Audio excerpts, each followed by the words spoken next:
I was 27 when I first truly realized how deeply my parents favored my sister. Growing up in suburban Massachusetts with a father who was a college professor and a mother who worked as a high school principal, academic success was everything in our household. My sister Zoe was their perfect child, the valedictorian with the full ride to Yale. I was Claire, the creative one who could never quite measure up no matter how hard I tried. That day at Zoe's PhD graduation, when they publicly joked that I was the family mistake while she was their perfect creation, something inside me finally snapped. Before I tell you how I finally stood up for myself after years of feeling like the family mistake, let me know where you're watching from and hit that subscribe button if you've ever felt overshadowed by a sibling. Our family home in Cambridge was filled with book certificates and academic awards, mostly belonging to my sister. I can't remember a time when I didn't live in Zoe's shadow. She was 4 years older than me and set a standard that seemed impossible to reach. When Zoe brought home straight A's, which was always our parents would beam with pride. Dad would take her for special dinners at her favorite restaurant, while Mom would brag to all her colleagues at school. When I brought home B's and the occasional C in math, their response was always, "Why can't you be more like your sister?" Zoe had the kind of brain that professors love. She could memorize complex information, analyze scientific theories, and write papers that won national awards. By 16, she was already taking college courses. At 18, she got a full scholarship to Yale where she studied neuroscience. I, on the other hand, was drawn to colors, shapes, and visual stories. I could spend hours designing posters or sketching characters. But this was never seen as serious work in our household. Art was a hobby, not a career path, according to my parents. When I was in middle school, I won first place in a statewide art competition. My watercolor painting was even displayed at the Museum of Fine Arts in Boston for a month. Mom and Dad attended the awards ceremony, but throughout the event, Dad checked his watch repeatedly, while Mom kept mentioning how Zoe was preparing for the National Science Olympiad that same weekend. I would love to say they were bad parents, but that wasn't true. They provided for us both, made sure we had everything we needed, and in their own way, they loved us. The problem was, they only knew how to value one kind of success. During my junior year of high school, I developed severe test anxiety. I'd study for hours, then freeze up during exams. My grades suffered and the comparisons to Zoe intensified. You need to apply yourself like your sister. Zoe never had these problems. Maybe if you spent less time drawing and more time studying, you'd do better on tests. Despite their doubts, I applied to Rhode Island School of Design and got accepted with a partial scholarship. Instead of congratulations, my father's first question was, "How will you support yourself with an art degree?" When I tried to explain about career paths in graphic design, he just shook his head and said, "Zoe is already being courted by research programs at Harvard and Johns Hopkins." After college, our paths continued to diverge. Zoe pursued her PhD at Princeton, studying the neurological basis of memory. I built my career as a freelance graphic designer working from my small apartment in Boston. Slowly, I began getting bigger clients and better projects, but my parents still introduced me as their daughter, who draws while Zoe was their daughter, the neuroscientist.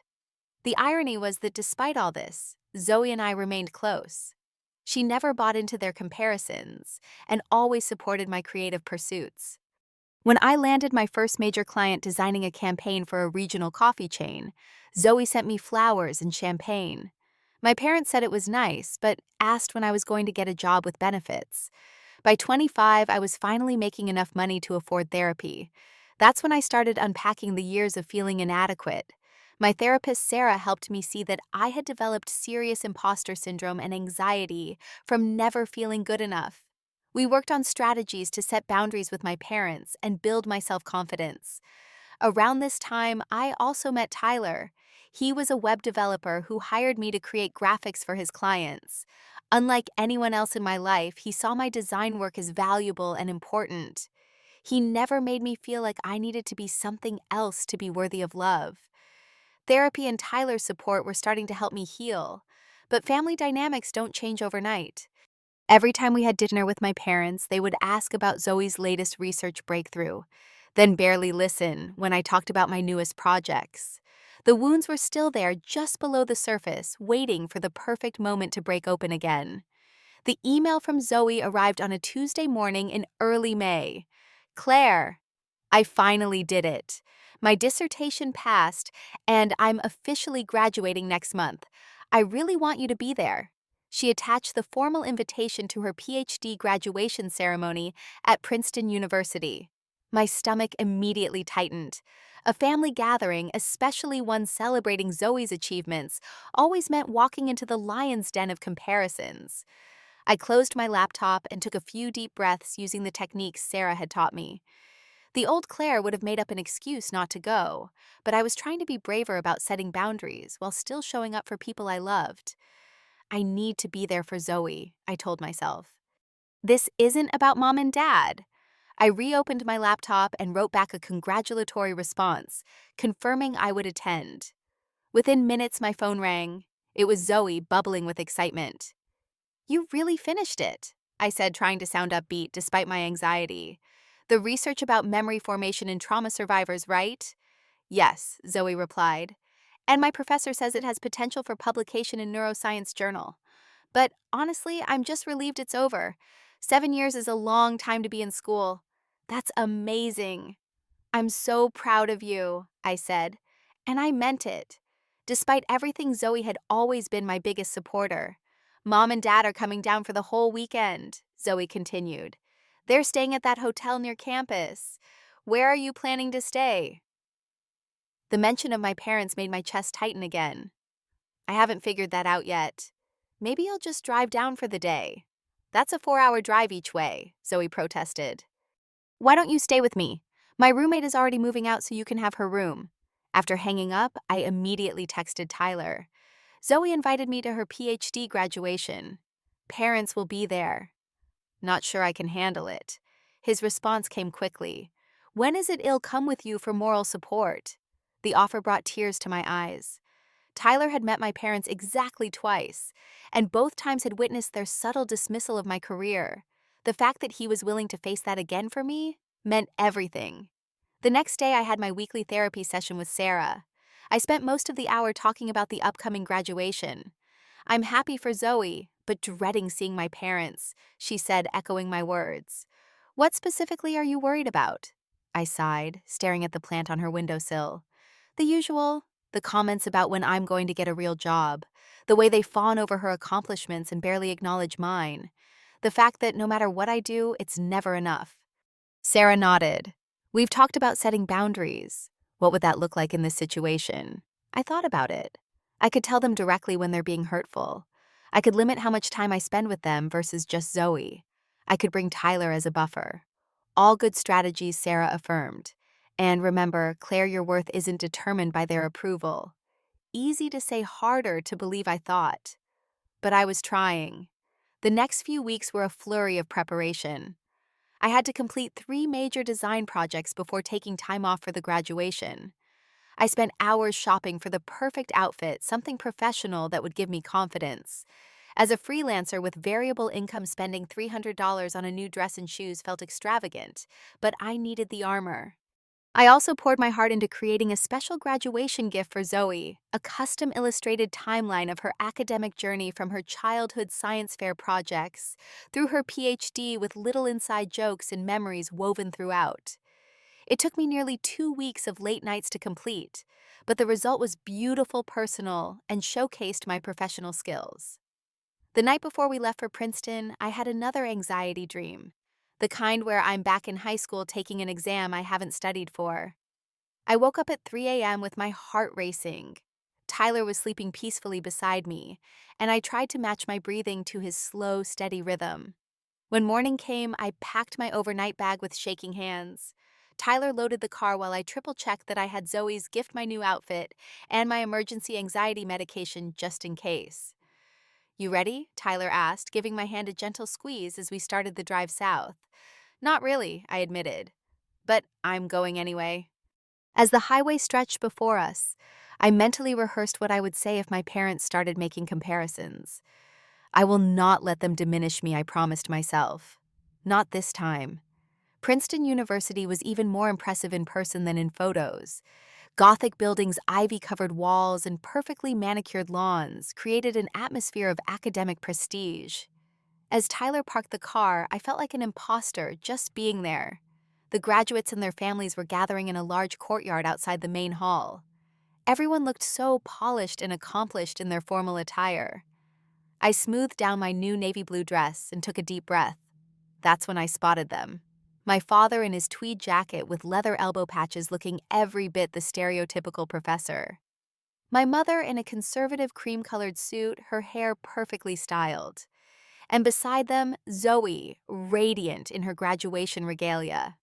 When she saw me, Zoe waved enthusiastically, breaking away from our parents to give me a hug. "You made it. I'm so glad you're here. Wouldn't miss it," I said, returning her hug. "You look amazing, Dr. Parker." She laughed. "Not officially until they hand over that diploma." She turned to Tyler. "Thanks for coming with her. I know these things can be a bit much." My parents approached more slowly. My mother gave me a quick hug, then held me at arm's length, examining my appearance. "You look nice, dear. That color suits you. Though you could have done something more with your hair." I resisted the urge to touch my carefully styled bob. "It's good to see you too, Mom." My father gave me an awkward side hug. "Claire, glad you could take time off from your drawing to be here. Big day for the family." I clenched my jaw, fighting the urge to correct him. Drawing was what 5-year-olds did. I was a professional designer with clients and projects and deadlines.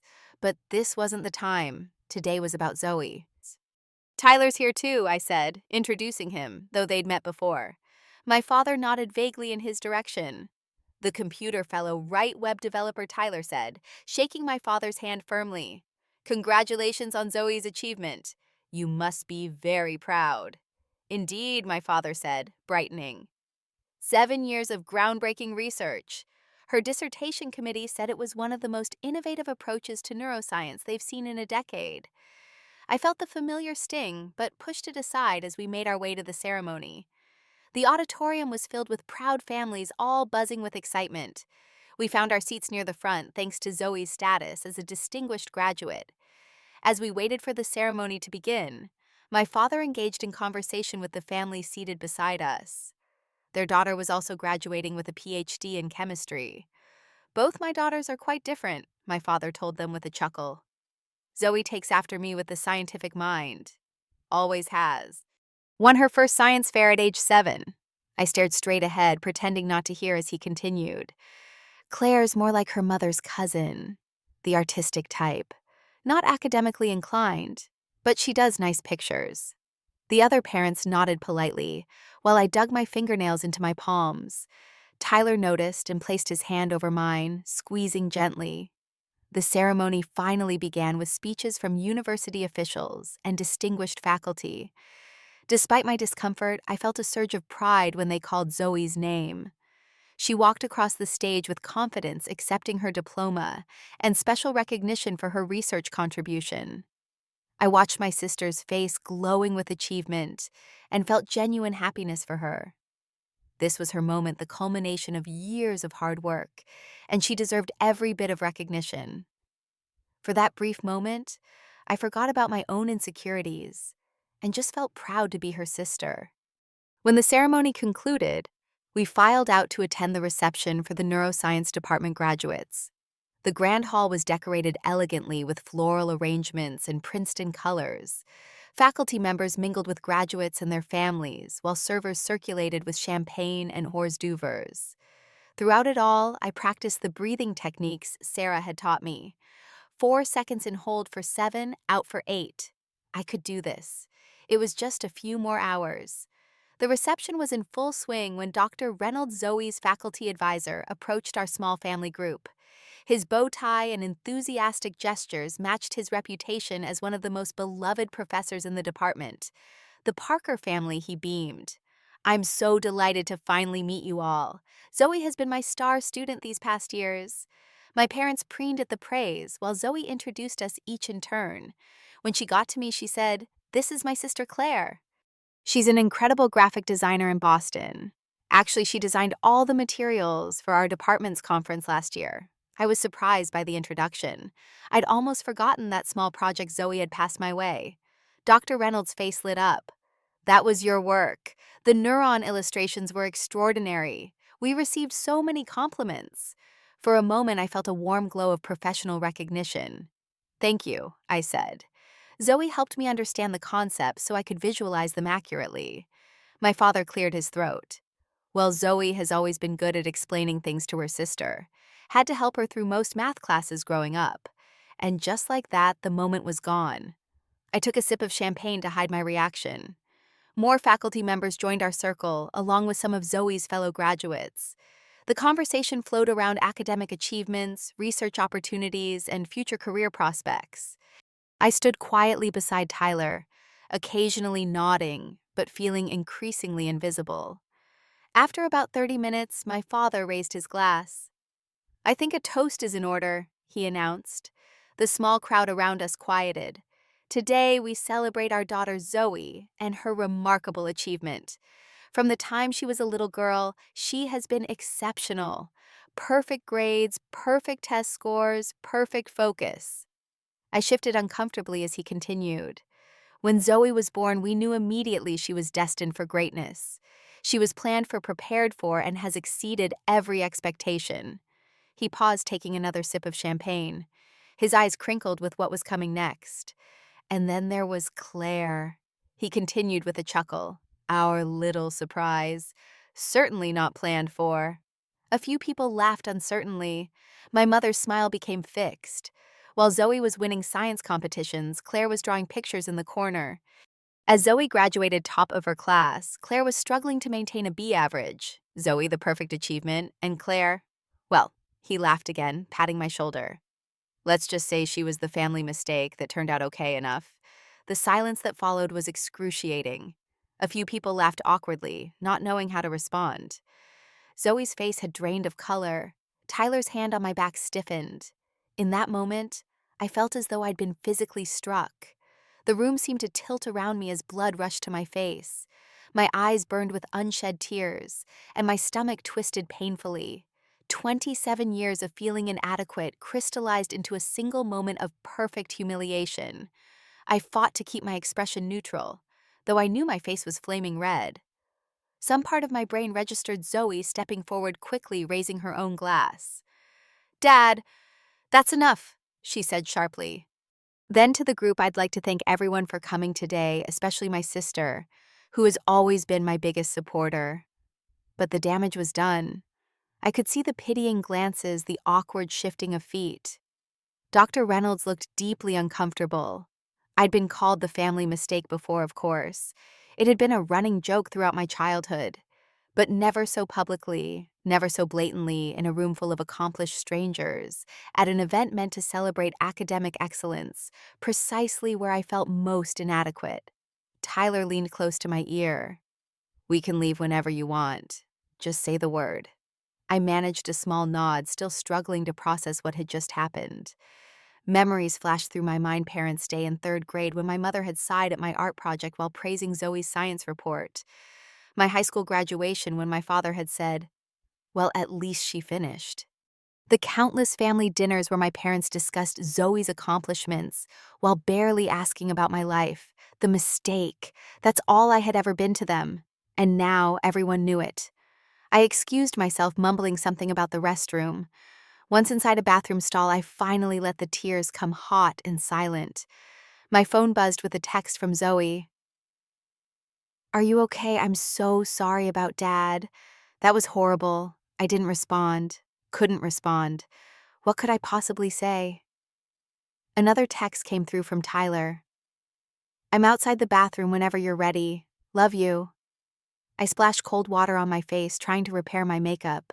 The woman staring back from the mirror looked wounded, but something else was there too. Anger. Slow burning and righteous. When I emerged, Tyler was waiting as promised. His face was tight with controlled fury. That was unacceptable, he said quietly.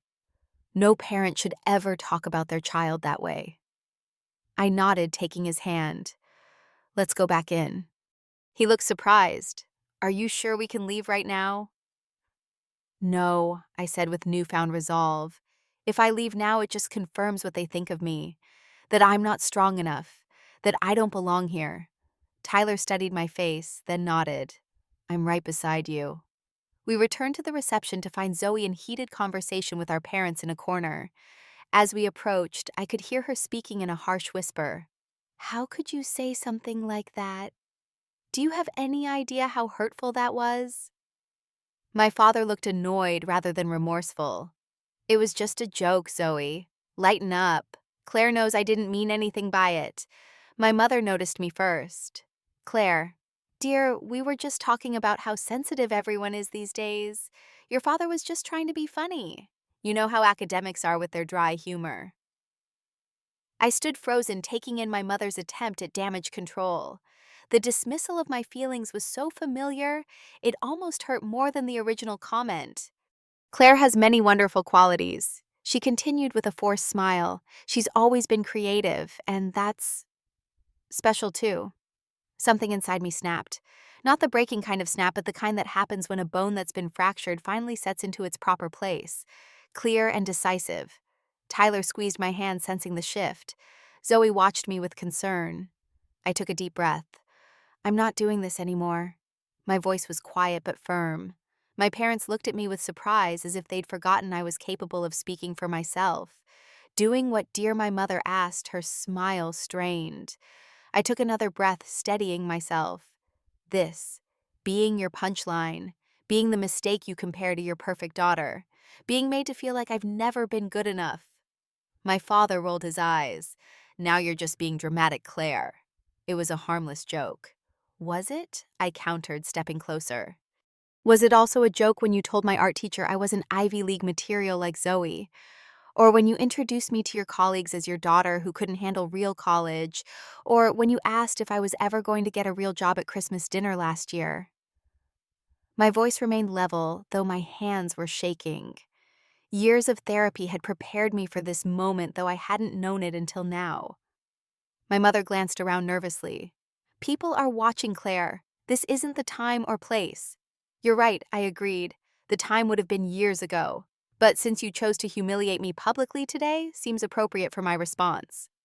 A small crowd had indeed gathered at the edges of our family drama. Zoe stood beside me, her expression a mix of concern and something that looked like pride. My father's face had reddened. You've always been too sensitive. We gave you everything. Paid for that art school even though we knew it was a waste of money. That's not true, I said, surprised by the steadiness in my voice. I had a partial scholarship, and I paid the rest with student loans that I'm still paying off. You didn't pay for RISD. My mother frowned. Of course we did. We paid for both our daughters' educations. I shook my head. No, you paid for Zoe. You told me my choice meant I was on my own. I have the loans to prove it. My father waved this away dismissively. Well, we would have paid if you'd chosen a real degree. I felt Tyler stiffen beside me, but I placed a hand on his arm. I had more to say. Do you know who helped me when I couldn't make rent during my first year freelancing? I asked. Do you know who believed in me when you were telling me to give up and get a corporate job? My parents looked blank. Zoe, I said. Your perfect daughter. The one you're so proud of. She's been my biggest supporter since we were kids. My parents turned to Zoe, who nodded slowly. It's true. Claire has talent you've never bothered to understand. I wasn't finished. And do you know who helped pay for the final year of Zoe's program when her funding ran short? Now both my parents looked confused. I did, I said. The daughter with the useless art degree. I took on extra projects, worked nights and weekends to help her finish when you said you couldn't afford to contribute anymore. My mother's mouth fell open. That's not possible. You're a freelance artist. You can barely support yourself. Actually, Tyler spoke up. I think you should see this. He handed me my phone open to my professional portfolio. I turned it to show my parents scrolling through client work for companies they would recognize. I'm a graphic designer, not a freelance artist, I explained. I have clients across the country. Last year, I designed the rebranding for Tech Future. This year, I signed a contract with Meridian Healthcare for their entire visual identity system. My father stared at the portfolio, then at me. But you never asked, I replied simply. As I watched, I could almost see their perception of me shifting, recalibrating to this new information. My mother reached for the phone, looking more closely at my work. "These are all yours," she asked, her voice uncertain. I nodded. "I've built my business over the last 5 years. I'm doing well enough that I could help Zoe when she needed it. I'm doing work I love that challenges me creatively and intellectually. I'm not a mistake. I'm just different from what you wanted me to be." Zoe stepped forward then. "Mom, Dad, she said you've always measured success by academic achievements and prestige, but Claire measures it by creative innovation and helping others. She helped design materials that make complex neuroscience accessible to patients. Her work matters." Dr. Reynolds, who had been hovering nearby, nodded enthusiastically. "Indeed, the illustrations, Ms. Parker created for our patient education materials have been adopted by 3 other university hospitals. Quite remarkable work." The silence that followed was profound. My parents stood speechless for perhaps the first time in my life. "I've spent my entire life feeling like I wasn't good enough," I said finally. "That ends today. I love you both, but I won't accept being treated as less than anymore. Either you learn to respect me and my choices, or you'll lose relationships with both your daughters." I looked at Zoe, who nodded firmly. "That's right," she confirmed. "I won't stand by anymore while you diminish Claire." My father opened his mouth, then closed it again. My mother looked close to tears. Dr. Reynolds, sensing the tension, cleared his throat. "I believe they're serving cake in the main hall," he announced loudly. "Shall we?" The small crowd dispersed, leaving our family in an uncomfortable standoff. "What now?" my father finally asked, his voice uncharacteristically subdued. "Now, I said I'm going to celebrate my sister's achievement with people who value all kinds of intelligence and success. You're welcome to join us when you're ready to do the same." With that, I took Tyler's hand and Zoe's arm and walked away, leaving my stunned parents behind. The 3 of us ended up at a small cafe off campus. Zoe, still in her graduation regalia, sat across from Tyler and me as we processed what had just happened.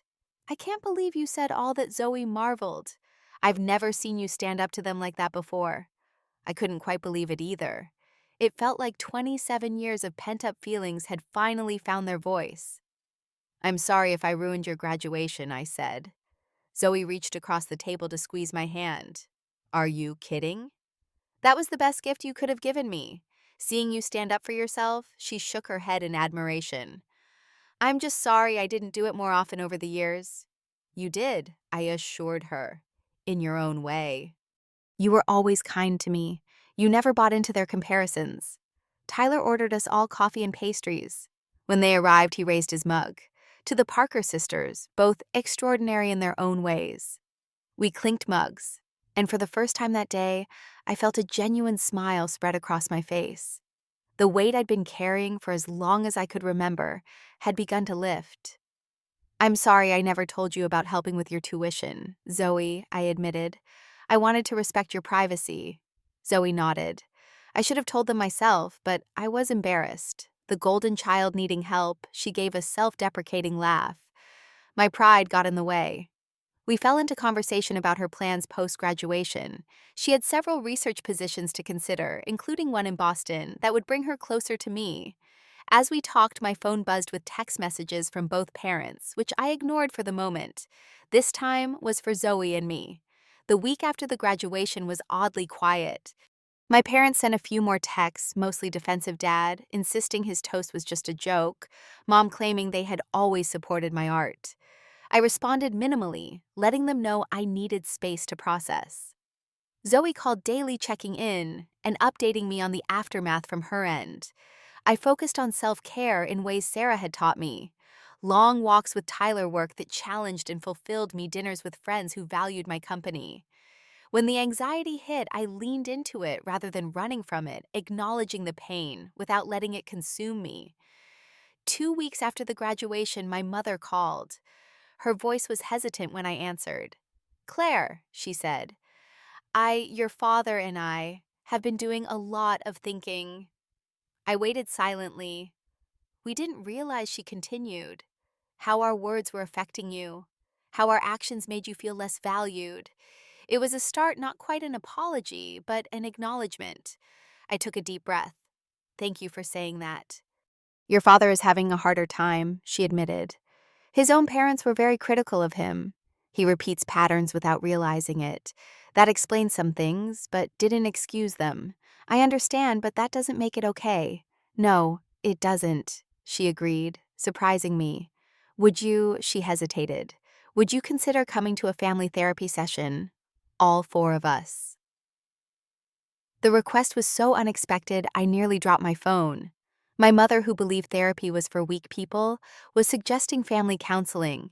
I'm already seeing someone, I said carefully. But I'd be open to a joint session. We arranged it for the following month. Sarah helped me prepare, setting clear boundaries for the conversation. When the day came, I was nervous but resolved. Tyler drove me to the session but waited outside, giving our family privacy to begin the healing process. That first session was difficult. My father was defensive at first, my mother tearful. But the therapist, Dr. Lou, was skilled at navigating family dynamics.